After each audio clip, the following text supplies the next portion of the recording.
مزار کی پچھلی دیوار سے منسلک کمروں کی ایک چھوٹی سی قطار تھی۔ یہاں چھوٹی چھوٹی کوٹریاں بنی ہوئی تھیں، ان میں سے کچھ تو خالی تھیں جن پہ بھاری بھرکم تالے پڑے ہوئے تھے۔ 2 کوٹریوں میں مزار کا راشن، دیگیں، برتن اور تمبو کنات وغیرہ رکھے جاتے تھے۔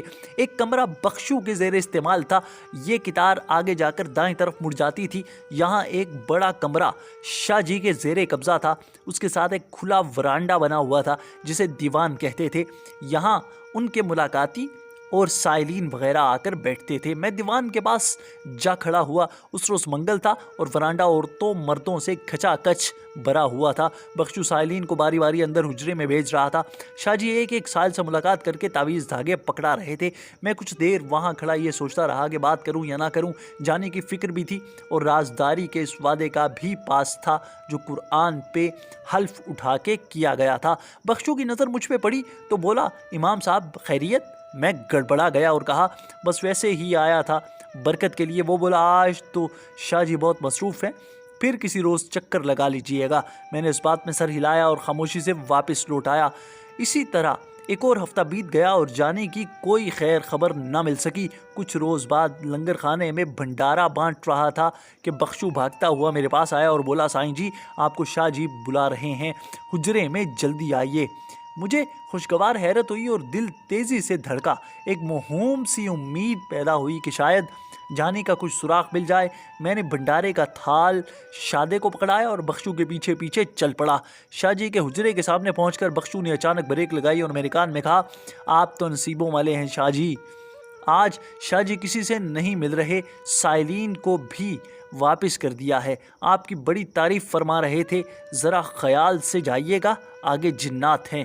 وہ چلا گیا تو میں نے ڈرتے ڈرتے دستک دی۔ کچھ ہی دیر میں دروازہ چرچرا کر کھلا اور شاہ جی نے سر باہر نکالا۔ مجھے دیکھ کر چہرے پر خلاف توقع مسکراہٹ ابھری، البتہ ہونٹوں پہ ذکر خفی جاری رہا۔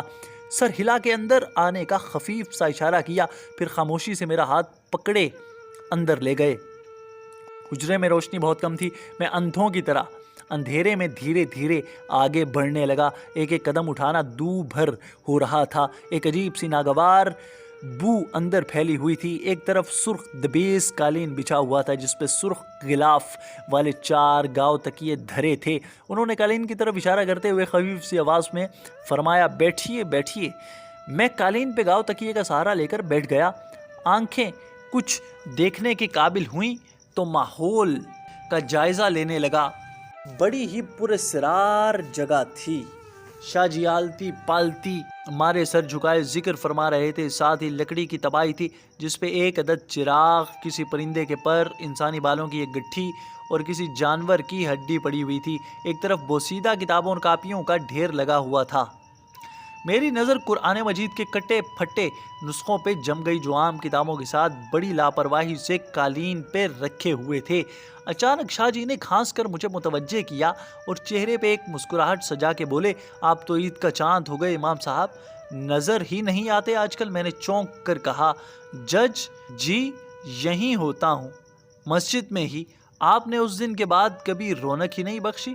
انہوں نے کاپی پہ کچھ لکھتے ہوئے سر اٹھایا اور بڑی لگاوٹ سے بولے، بس جی کیا کریں، خلق خدا کی خدمت میں وقت ہی کہاں ملتا ہے، جسے دیکھو کوئی نہ کوئی درد اٹھائے پھرتا ہے، دنیا دکھوں کا گھر ہے، کس کس کا غم دور کریں، بس جو ڈیوٹی مالک نے لگائی ہے وہ نبھا رہے ہیں۔ ہاں جب وقت ہوتا ہے تو ہمیں مسلح بچھا کر اس سے دل کے تار جوڑ لیتے ہیں۔ شاہ جی کی باتیں بڑی زاہدانہ اور صوفیانہ تھیں، مگر میری طبیعت نہ جانے کیوں سخت مقدر ہونے لگی تھی۔ دیوار پہ لٹکی الو کی ایک حنوط شدہ لاش مجھے مسلسل گھور رہی تھی، ساتھ کسی جانور کی کھال کا تازہ ٹکڑا لٹکا تھا جو پورے کمرے میں تعفن پھیلا رہا تھا۔ اچانک شاہ جی کی آواز آئی، تمہارا وہ دوست جانی بڑا نصیبوں والا نکلا، رب کی بڑی رحمت ہوئی اس پر، آج کل جنڈیالی بنگلہ گیا ہوا ہے نوری علم سیکھنے میرے استاد سے، رب نے چاہا تو ایک دن ہیرا بن کے لوٹے گا۔ میں نے کچھ کہنا چاہا، پھر کچھ سوچ کر چپ ہو گیا۔ شاہ جی کچھ دیر میرے چہرے کے تاثرات پڑھتے رہے، تم بھی بڑے کرما والے ہو، نماز، قرآن، ذکر، عبادت ہر کسی کو کہاں نصیب ہوتی ہے، بس ایک کمی ہے روحانیت کی، وہ بھی پوری ہو سکتی ہے اگر نوری علم سیکھ لو، تو کیا خیال ہے؟ میں نے کہا خیال تو ٹھیک ہے، خیال نیک ہے، میں نے حفظ سے قرآن کا ارادہ کر لیا ہے، کوئی عالم میسر ہوا تو ترجمہ تفسیر بھی سیکھ لوں گا۔ میرے نزدیک تو یہی نوری علم ہے، قرآن پاک سے بڑھ کر بھلا کیا نور ہوگا، اس میں ہر بلا کا مقابلہ کرنے کی طاقت ہے۔ بے شک انہوں نے زور سے میری تائید کی، قرآن ہر مصیبت، ہر تکلیف، ہر بلا کا توڑ ہے، لیکن مقابلہ کیسے کرنا ہے، توڑ کیسے کرنا ہے، یہ سکھاتا ہے نوری علم۔ نوری علم بھی در حقیقت قرآن علم ہی ہے۔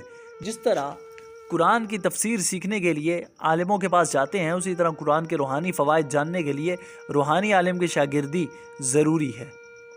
یہ بھی ایک طرح کی تفسیر ہی ہے، لیکن ذرا مختلف قسم کی۔ اس کا تعلق روح سے ہے اور ہر اس چیز سے جو ہمیں نظر آتی ہے۔ یہ کہہ کر اچانک وہ سیدھے ہوئے اور چونک کر چھت والے پنکھے کو دیکھنے لگے۔ میں نے بھی ان کی تقلید میں ادھر دیکھا۔ لوڈ شیڈنگ کی وجہ سے بجلی غائب تھی اور کمرے میں ہبس بڑھ رہی تھی۔ اچانک وہ زور سے گرجے، اتر نیچے، ابلیس کا بچہ، اتر، جلا کے رکھ کر دوں گا مردود۔ کتنی بار سمجھایا ہے کہ مہمان بیٹھا ہو تو شرارتیں مت کیا کرو۔ مجھے تو وہاں کچھ نظر نہ آیا۔ ذرا خاموش ہوئے تو میں اٹھ کھڑا ہوا اور کہا، ظہر کا وقت ہو چلا ہے حضرت، اجازت ہو تو میں چلوں؟ وہ بھی اٹھ کھڑے ہوئے، بڑی گرم جوشی سے ہاتھ ملایا اور بولے، میری باتوں پہ غور کرنا، اس میں تمہارا ہی بھلا ہے۔ لوگ سالوں ٹکریں مارتے ہیں اور میں اذن نہیں دیتا۔ من کالا ہو تو اذن کیسے دوں؟ تمہیں خود اذن دے رہا ہوں، اس لیے کہ تمہارا من صاف ہے، تم ایک نیک سیرت اور صاف دل بندے ہو۔ روحانیت تمہارے درجات بڑھا دے گی۔ ابھی پتھر ہو، نور علم سیکھ کر پارس پتھر ہو جاؤ گے۔ میں کچھ دیر خاموش کھڑا رہا، پھر بنا کچھ کہے باہر نکل آیا۔ جانے کا چلہ پورا ہو گیا مگر وہ لوٹ کے نہ آیا، کہیں سے اس کی کوئی خیر خبر نہ مل سکی۔ اس کی تلاش میں ادھر ادھر بھٹکنا فضول تھا اور انتظار کے سوا اب کوئی چارہ نہ تھا۔ ایک شب بارش خوب برسی اور ہر طرف جل تھل ہو گیا، نالے پر نالے سب بہہ نکلے، گرمی کا زور ٹوٹا اور ٹھنڈی ہوا چلنے لگی۔ دیکھتے ہی دیکھتے موسم خوشگوار ہو گیا۔ مسلسل بوندا باندی کی وجہ سے بجلی کا آنا جانا لگا ہوا تھا۔ میں نے کمرہ مسجد کی دونوں کھڑکیاں کھولیں اور صف پہ چادر بچھا کے سو گیا۔ نصف شب اچانک میری آنکھ کھل گئی۔ بجلی ابھی تک گئی ہوئی تھی اور ہر سو گھپ اندھیرا تھا۔ آنکھ کھلنے کی وجہ سے غیر متوقع شور تھا، یوں لگ رہا تھا جیسے بہت سے لوگ آپس میں باتیں کر رہے ہوں یا کوئی بحث چل رہی ہو۔ ساتھ ساتھ کچھ لوگوں کے کہکہے بھی گونج رہے تھے۔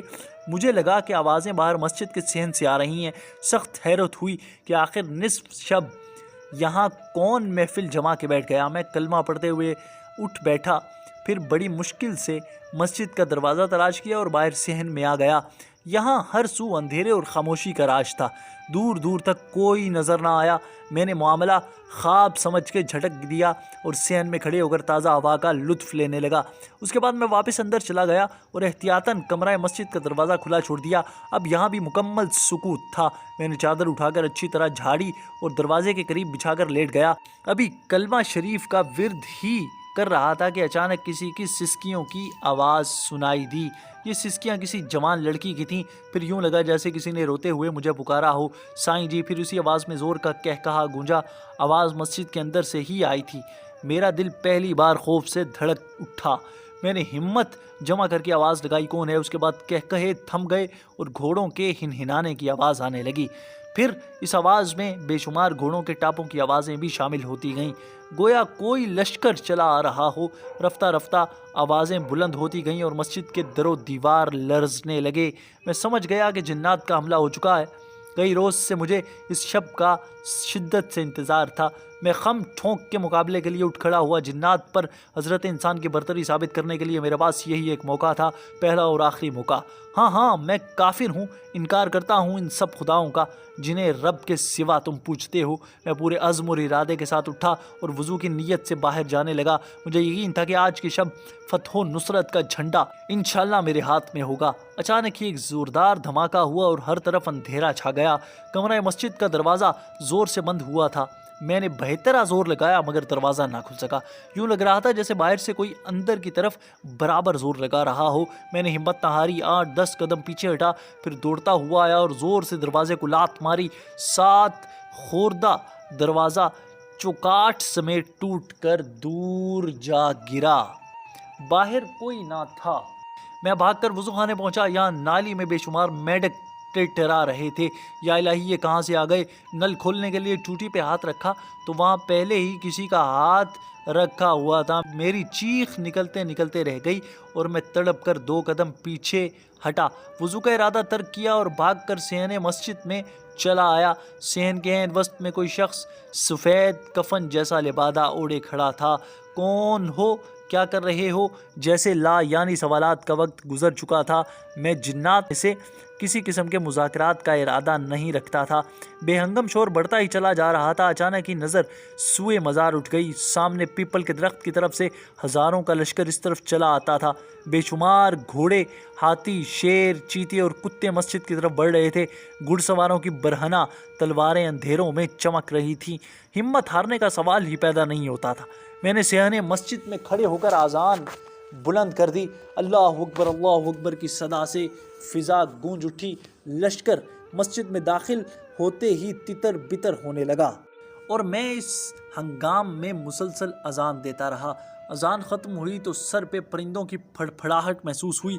سیاہ رنگ کی ہزاروں چمگادڑیں میرے سر پہ جنگی جہازوں کی طرح چکر لگانے لگیں، گویا جنات اپنی ہوائی فوج بھی میدان میں اتار لائے ہوں۔ میں نے ٹھنڈے فرش پہ تیمم کیا اور نوافل کی نیت باندھ لی، پھر بلند آواز سے قرات کے ساتھ الحمد شریف پڑھنی شروع کی۔ اس کے بعد سورہ بقرہ کی پرسوز تلاوت کرتے ہوئے ماحول کو پاک کرنے لگا۔ آہستہ آہستہ چمگادڑوں کی پھڑپھڑاہٹ کم ہوتی گئی اور فضا میں سکوت چھا گیا۔ 1.5 رکوع تلاوت کر چکا تو رب تعالیٰ کے حضور رکوع میں جھک گیا۔ نماز کے بعد صحن مزار پہ نظر ڈالی، ہر طرف مکمل امن و امان تھا۔ میں اٹھ کھڑا ہوا اور صحن مزار کے چکر لگانے لگا۔ میرا اعتماد آسمان کی بلندیوں کو چھو رہا تھا۔ مجھے فخر ہو رہا تھا کہ میں رب تعالیٰ کی احسن ترین مخلوق ابن آدم ہوں جو دوسری تمام مخلوقات پر حاوی ہے۔ میں نے صدا لگائی، کہاں چلے گئے ہو؟ آؤ نا سامنے، لے آؤ اپنی تمام فوج، میں انتظار کر رہا ہوں تمہارا، اور ہوں گے جو تمہارے سامنے لیٹ جاتے ہوں گے۔ وہ اپنی حقیقت نہیں جانتے، میں جانتا ہوں۔ ابن آدم ہوں میں، جسے سجدہ کیا تھا تمام مخلوقات نے، الا ابلیس۔ تم اسی ابلیس کی اولاد ہو جسے قیامت تک کے لیے دھتکار دیا گیا۔ میں اسی آدم کی اولاد ہوں جسے اپنا خلیفہ بنایا رب تعالیٰ نے۔ تم آج بھی اپنے تکبر کے ساتھ اکیلے بھٹک رہے ہو، میں آج بھی اپنی عاجزی کے ساتھ اسی کے دربار میں کھڑا ہوں۔ تم اس کے پجاری ہو جو راندہ درگاہ ہے، میں اس کا خلیفہ ہوں جو پورے جہان کا رب ہے۔ میں اس کے سوا کسی سے نہیں ڈرتا۔ تم اپنے سائے سے بھی ڈرتے ہو، اعوذ باللہ کے 2 حرفوں سے بھی ڈرتے ہو، اذان سے ڈرتے ہو، قرآن سے ڈرتے ہو، انشاءاللہ قیامت تک ڈرتے رہو گے۔ میری صدا کا کوئی جواب نہ آیا۔ اس کے بعد میں نے بڑے آرام سے مسجد کا دروازہ کھولا اور اندر چلا آیا۔ اچانک بجلی آ گئی اور مسجد کے کمکمے روشن ہو گئے۔ ایک صف میں مجھے تھوڑا خون پڑا نظر آیا۔ میں اسے اٹھا کے باہر لایا۔ وضو خانے میں پانی موجود تھا اور مینڈک غائب ہو چکے تھے۔ میں نے صف کو اچھی طرح دھویا اور باہر فرش پہ پھیلا دیا۔ اس کے بعد میں نے کمرہ مسجد کے اندر چاروں کونوں میں اذان دی، پھر اطمینان سے چادر بچھائی اور آیت الکرسی پڑھ کر سو گیا۔ اس کے بعد کسی شیطان کی جرت نہ ہوئی کہ وہ اسی طرح جھانک کر بھی مجھے دیکھ سکے۔ اگلے روز نماز فجر میں شاہ جی بھی چلے آئے۔ اقامت سے پہلے ہماری نظریں چار ہوئیں۔ انہوں نے مسکرا کر سر ہلایا تو جواباً میں نے بھی ہلا دیا۔ نماز کے بعد باہر نکلتے ہوئے انہوں نے کمرہ مسجد کے ٹوٹے ہوئے دروازے کو کچھ دیر غور سے دیکھا، پھر خاموشی سے چلے گئے۔ 2 روز بعد عصر کی نماز کے لیے جماعت کھڑی ہو رہی تھی کہ شاد ملنگ نے بتایا کہ مسجد سے باہر وہی شخص کھڑا ہے جو اس روز آپ سے ملنے آیا تھا۔ میں نے کہا، کون؟ سلطان۔ بلاؤ اسے۔ باہر کیوں کھڑا ہے؟ وہ بھاگ کر سلطان کو بلا لایا۔ وہ بہت پریشان تھا، کہنے لگا، امام صاحب ذرا دیر کو باہر آئیے گا، وہ ضروری بات کر رہی ہیں۔ میں نے کہا، وضو کرو اور نماز پڑھو۔ وہ بولا، جی کپڑے پلیت ہیں۔ میں نے کہا، اسی لیے بلائیں بھی چمٹتی ہیں تمہیں۔ نماز کے بعد میں نے اسے بلایا، پھر اس کا ہاتھ پکڑے مسجد کے باغیچے میں لے گیا اور کہا، معاف کرنا، میں نے سخت بات کر دی، نماز پڑھا کرو، جنات کے خلاف ہمارے پاس یہی ایک قوت ہے۔ اب جلدی بتاؤ مسئلہ کیا ہے؟ وہ بولا، بہت بری خبر ہے جی، رخسانہ پہ دوبارہ جن آ گیا ہے۔ اس نے آپ کی دم کی ہوئی گڑھی چولہے میں پھینک دی ہے۔ اس بار نہیں بچے گی، وہ مر جائے گی، خدا کے لیے اسے بچا لیجئے۔ یہ سن کر مجھے شدید دھچکا لگا۔ میں نے کہا، کب سے ہوئی اس کی یہ حالت؟ مجھے بتایا کیوں نہیں؟ کہنے لگا، کل شام سے جی، مجھے خود آج پتہ چلا ہے، اسے مزار پر لے کر آ رہے ہیں جی، خدا کے لیے بچا لیجئے گا۔ میں نے کہا، تم باہر جاؤ اور خبر رکھو، جب وہ لوگ آئیں تو فوراً مجھے اطلاع دے دینا۔ آج اس جن کی شامت ضرور میرے ہاتھوں لکھی ہے۔ اس کے بعد میں تلاوت میں مشغول ہو گیا۔ کوئی 15-20 منٹ بعد وہ ہامتا ہوا آیا اور بولا، وہ آ گئے جی، جلدی نکلیں۔ میں نے قرآن سمیٹ کر رحل میں رکھا اور اس کے پیچھے پیچھے صحن مزار کی طرف بھاگا۔ وہاں ملنگوں، فقیروں اور زائرین کا رش لگا ہوا تھا۔ کچھ ہی دیر میں سلطان واپس آتا دکھائی دیا۔ یہاں نہیں ہے جی، ادھر گئے ہیں حجرے کی طرف۔ ہم واپس پلٹے کہ حجرے کی طرف بھاگ کھڑے ہوئے۔ دیوان میں عورتوں مردوں کا رش لگا ہوا تھا۔ ہم مرد و زن سے ٹکراتے بھیڑ چیرتے ہوئے آگے بڑھے۔ رخسانہ فرش پہ لیٹی تھی، نظر پڑی تو دنگ رہ گیا۔ اس کی حالت واقعی بہت خراب تھی، ہاتھ پاؤں بری طرح مڑ چکے تھے اور منہ سے کف بہہ رہا تھا۔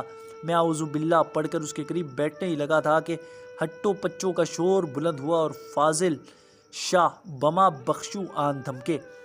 پہلے مجھے ڈانٹا آ کہ تم یہاں کیا کر رہے ہو، پھر ملنگوں فقیروں پہ روب کیا کہ پیچھے ہٹ جاؤ، جو آگے ہوا وہ راکھ کا ڈھیر بن جائے گا۔ میں خاموشی سے اٹھا اور پیچھے جا کھڑا ہوا۔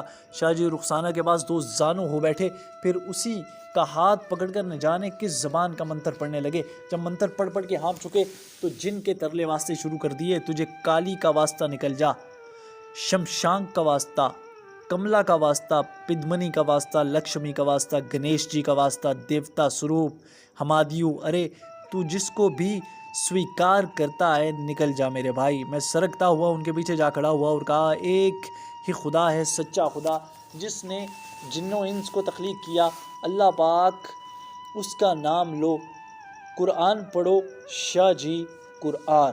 انہوں نے بگڑ کر میری طرف دیکھا اور ہامتے ہوئے بولے، تم چپ رہو، دور جا کے کھڑے رہو۔ اسی دوران رخسانہ نے ایک زوردار انگڑائی لی اور بگڑی ہوئی صورت بنا کر میری طرف اشارہ کرتے ہوئے کہا، نکالو اسے، شیطان ہے یہ، کافر ہے، اخ تھو۔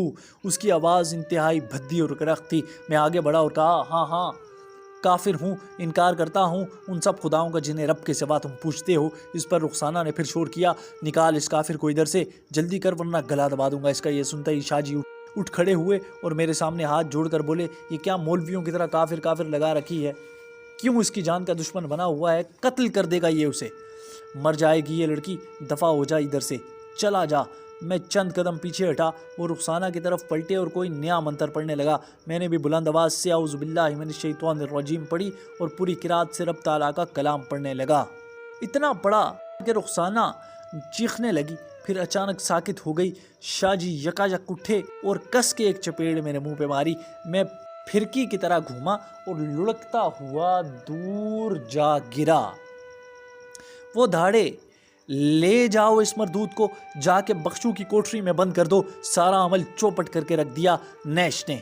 ملنگ، فقیر، کلندر مجھ پہ ٹوٹ پڑے، جس کے ہاتھ جو آیا مجھے دے مارا۔ جب اچھی طرح دھو چکے تو ڈولی ڈنڈا کر کے بخشو کے کمرے میں لا پھینکا اور باہر سے تالا لگا دیا۔ نہ جانے کتنی دیر میں تنگ و تاریک کوٹری کے ٹھنڈے فرش پہ بے سدھ پڑا رہا، جسم کا رواں رواں درد سے بے حال تھا۔ ملنگوں، فقیروں اور تلنگوں نے مجھے خوب پیروں میں روندا تھا، حالانکہ کچھ روز پہلے ہی لوگ پیر مان کر میرے پیر چھو رہے تھے۔ عجب دو رنگی ہے زمانے کی۔ بالآخر کپڑے درست کرتا کراہتا ہوا اٹھ بیٹھا، نچلے ہونٹ سے معمولی سا خون رستا تھا، انگلی سے صاف کیا اور گرد و پیش کا جائزہ لینے لگا۔ کوٹری میں بخشو کا مختصر سامان، ایک چارپائی، ایک ٹوٹی پھوٹی میز، مٹی کا گڑا، چند کپڑے اور ایک پرانا صندوق وغیرہ پڑا تھا۔ چھت پہ ایک زنگ خوردہ پنکھا لٹکا ہوا تھا۔ برآمدے کی طرف ایک پرانی سی کھڑکی کھلتی تھی، اس کے پٹوا کرنے کی کوشش کی مگر کھل نہ سکی۔ پچھلی طرف 2 روشن دان کھلے تھے مگر روشنی کا کوئی شائبہ تک نہ تھا، شاید سورج ڈوب چکا تھا، کسی نے مسجد میں اذان تک نہ دی تھی۔ میں نے گڑھے کے چلو بھر پانی سے وضو کیا، وہیں کھڑے کھڑے اذان دی اور فرش پہ مغرب کی نیت باندھ کے کھڑا ہو گیا۔ نماز کے بعد میں چارپائی پہ لیٹ کر تسبیح رولنے لگا۔ کوئی گھنٹہ بعد تالا کھلنے کی آواز آئی، دروازے کے پٹ چرچرائے تو میں چارپائی پہ اٹھ کے بیٹھ گیا۔ آنے والے نے کمرے کا بلب روشن کیا تو معلوم ہوا شاہ جی ہیں۔ میرا دل زور سے دھڑکا اور میں آنے والے طوفان کا مقابلہ کرنے کے لیے چارپائی سے اٹھنے لگا۔ انہوں نے خلاف توقع انتہائی محبت سے مسکرا کر مجھے دیکھا اور کہا، بیٹھو بیٹھو، تمہیں زیادہ چوٹ تو نہیں آئی بیٹا؟ میں نے غصے کا ایک تلخ گھونٹ بھرا اور خاموشی سے سامنے والی دیوار کو گھورنے لگا۔ وہ چارپائی پہ میرے بالکل قریب آن بیٹھے۔ کسی سستے بازاری عطر کی خوشبو میرے نتھوں سے ٹکرانے لگی۔ معاف کرنا بیٹا، ہم مجبور تھے، مجبوراً سختی کرنا پڑی، کیا کرتے، معاملہ ہی ایسا تھا۔ وہ ظالم اس بچی کی جان لینے پہ تلا تھا، تجھے دیکھ کے اور برہم ہو گیا۔ ہم نے جو بھی کیا، جیسا بھی کیا، اس معصوم کی جان بچانے کے واسطے کیا۔ تم چاہو تو بدلہ لے سکتے ہو، ہمیں مار سکتے ہو، بھلے ان سب کے سامنے مار لو۔ میں نے کہا میں کیوں ماروں گا آپ کو، آپ چاہو تو اور مار سکتے ہو، مجھے کوئی گلہ نہیں، لیکن میں غلط کو ہمیشہ غلط ہی کہوں گا۔ ایک کافر جن کے سامنے آپ کا ترلے منتیں کرنا، دیوی دیوتاؤں کے واسطے دینا غلط ہے، زیب نہیں دیتا ایک مسلمان کو۔ کیا اللہ کا قرآن شیاطین کو بھگانے کے لیے کافی نہیں؟ وہ کچھ دیر سر جھکائے سوچتے رہے، پھر بولے ٹھیک کہتے ہو، ہمیں بھی اچھے نہیں لگتے یہ منتر ونتر، لیکن کیا کریں، کرنا پڑتا ہے۔ ایک ہندو جن جو ہمارے رب ہمارے قرآن کو ہی نہیں مانتا، اسے ہیلے بہانوں سے ہی اتارنا پڑتا ہے۔ تم کسی ہندو کو قرآن سنا کر مکان کا قبضہ چھڑوا سکتے ہو؟ مسلمان نہیں چھوڑتا، کافر کیا چھوڑے گا؟ طاق پہ قرآن دھرا ہوتا ہے اور نیچے رشوت لے رہے ہوتے ہیں۔ قرآن پہ ہاتھ رکھ کے عدالتوں میں جھوٹی گواہیاں دی جاتی ہے۔ جب خود مسلمان ہی قدر نہیں کرتا تو کافر کیا قدر کرے گا؟ خیر، اب یہ باتیں کرنے کا کیا فائدہ، اب تو اس کی موت واقع ہو چکی۔ کس کی؟ میں نے چونک کر کہا، پرکاش کی۔ مر گیا وہ، کوئی بڑا ہی نچلی ذات کا ہندو جن تھا۔ او اچھا، کیا ہوا، رب کا قرآن سن کر مرا؟ نہیں بیٹا، یہ بہت ضدی اور اڑین مخلوق ہے، قرآن سن کر اور مشتعل ہوتی ہے۔ میں نے کچھ منتر وغیرہ پڑھے، اسے قابو کیا اور قتل کر دیا۔ خیر، جو ہوا سو ہوا۔ اب وہ لڑکی بالکل ٹھیک ہے، آزاد ہو چکی وہ اس افریت سے ہمیشہ کے لیے۔ میں نے اس کے ماں باپ سے کہہ دیا کہ اس کا بیاہ کر دو۔ ایک لڑکے کو پسند کرتی ہے وہ، ہوش میں آتے ہی اس کا نام لے رہی تھی۔ میں نے ایک ٹھنڈی سانس لے کر کہا، سلطان کا نام لیا ہوگا یقیناً، منگیتر ہے اس کا۔ ارے نہیں، وہ لفنگا کہاں سے منگیتر ہو گیا اس کا، بھولے مت بنو امام صاحب، وہ تمہارا نام لے رہی تھی۔ میرا نام؟ وہ کیوں؟ میں نے چونک کر پوچھا۔ یہ تو ہم نہیں جانتے۔ وہ مارا خیز نظروں سے مجھے دیکھتے ہوئے بولے، شاید دل کا دل سے کوئی رشتہ ہو۔ میں نے بے یقینی سے شاہ جی کو دیکھا اور کہا، میں آپ کی باتوں میں نہیں آؤں گا شاہ جی، نہ ہی مجھے اس لڑکی سے کچھ لگاؤ ہے، آپ کوئی اور بات کیجیے۔ وہ خاموش ہو گئے۔ اس دوران بخشو اسٹیل کی تاش پہ دودھ کا گلاس سجائے دروازے پہ آن کھڑا ہوا۔ شاہ جی نے سر کی جنبش سے اسے آنے کی اجازت دی۔ وہ گلاس میز پہ دھر کے جانے لگا تو بولے، بخشو یہ بتاؤ کہ وہ لڑکی جس کا ہم نے جن اتارا ہے کیا کہہ رہی تھی؟ ہوش میں آنے کے بعد کس کا نام لے رہی تھی؟ بخشو نے فدویانہ سی صورت بنا کر کہا، آپ دونوں اللہ والے ہو جی، میری کیا مجال، ہم حکم دے رہے ہیں تمہیں، بتاؤ کس کا نام لے رہی تھی وہ لڑکی؟ شاہ جی نے ڈانٹ کر کہا۔ بخشو نے ایک نظر مجھ پہ ڈالی، شاہ جی کو دیکھا اور زیر لب مسکرا کے بولا، سائیں جی کا نام لے رہی تھی۔ دھنک دھن دھن باہر طبلے پہ کسی قوال نے تاپ لگائی۔ میں نے رقص پہ آمادہ دل پہ قابو پاتے ہوئے کہا، میرا ان سے کوئی رشتہ نہیں شاہ جی، وہ سلطان کی امانت ہے، وہی سچا پیار کرتا ہے اس سے۔ سلطان؟ وہ بدماش جس نے مالٹوں کا باغ اونے پونے بیچ کر جادو کرایا اس پر، راجو بنگالی سے، اسی سلطان کو تو بھگت رہی ہے وہ۔ سخت نفرت کرتی ہے وہ سلطان سے۔ اس بات کی گواہی پورا مزار دے سکتا ہے کہ اس لڑکی نے ہوش میں آتے ہی صرف ایک ہی نام لیا، سائیں سلو، اور سلو میرے خیال میں تیرا ہی نام ہے۔ شاہ جی کی آواز اونچی ہوتی گئی۔ میں کچھ دیر گم سم ان کی صورت دیکھتا رہا، پھر کہا، خوشی سے مر نہ جاتے اگر اعتبار ہوتا۔ وہ مسکرائے اور بڑی شفقت سے میرا شانہ تھپتھپاتے ہوئے بولے، اعتبار تو کرنا ہی پڑے گا۔ دیکھ بیٹا، نیتوں کا حال رب سچا ہی جانتا ہے، لیکن ہم نے آج تک تیرے بارے میں کبھی بدگمانی نہیں کی۔ اس روز مسجد میں صرف تجھے سمجھانے ہی آئے تھے، خدشہ تھا کہ تیرے دم درود کی وجہ سے وہ کافر جن تیش میں آ کر اس لڑکی کو قتل نہ کر دے۔ ہمیں تیری نیت پہ ذرا برابر شک نہ تھا، ہم جانتے تھے کہ تو سعادت مند ہے، متقی اور پرہیزگار ہے، شاید اسی کا صلہ دیا تجھے رب سائیں نے اس لڑکی کے معصوم دل میں تیری محبت جگا کر۔ اب اس محبت کی قدر کر، لاج رکھ اس کی، نیک کام میں دیر نہ کر۔ کیا پوری حیاتی مزار کی اس اجاڑ مسجد میں گزار دے گا؟ جو آنا دوانی چندہ آتا ہے وہ سجاد شاہ کھا جاتا ہے، تجھے کیا ملتا ہے؟ مکھانے۔ دیکھ قسمت بار بار دروازے پہ دستک نہیں دیتی،